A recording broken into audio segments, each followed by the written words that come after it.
La parole à Ségolène Amiot. Oui, merci Monsieur le Président. Monsieur le Président, merci pour ce rapport. Il y a deux choses que j'aurais souhaité aborder. Je vais profiter du coup de diviser ces 2 minutes en 2 questions. La première, je ne sais pas si vous avez suivi ces derniers mois plusieurs élus, notamment en Bretagne, mais un peu partout en France, des élus locaux se sont saisis de leur pouvoir de maintien de l'ordre public pour justement interpeller l'État dans son obligation d'accès aux soins pour l'ensemble de la population. Ils se sont saisis donc de ce pouvoir en prenant des arrêtés municipaux et interpellés notamment sur une dimension qui est liée aux fermetures de services et qui a des conséquences locales, notamment celle de l'augmentation des frais qui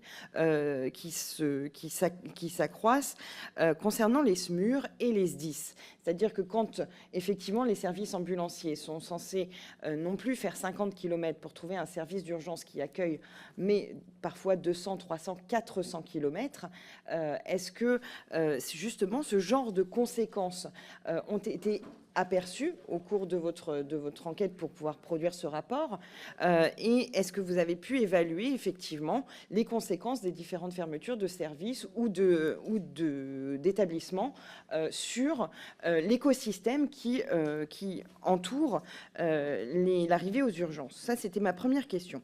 Concernant ma deuxième question, pour justement le fait que nous manquons de personnel soignant, est-ce que vous avez pu éventuellement intégrer, ou du moins projeter l'intégration d'autres personnels soignants, des paramédics par exemple, les ostéopathes, qui ont aujourd'hui un diplôme délivré par des écoles agréées par l'État et qui, aux États-Unis par exemple, où ils sont aussi médecins, représentent 1,7 actes par personne prise en charge aux urgences, donc plus d'un acte d'ostéopathie par personne qui arrive.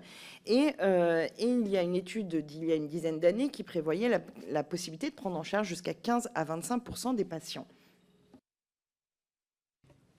Merci beaucoup. Alors, pour tout le monde, on a le temps de prendre les 3 dernières questions. On interrompra la séance après.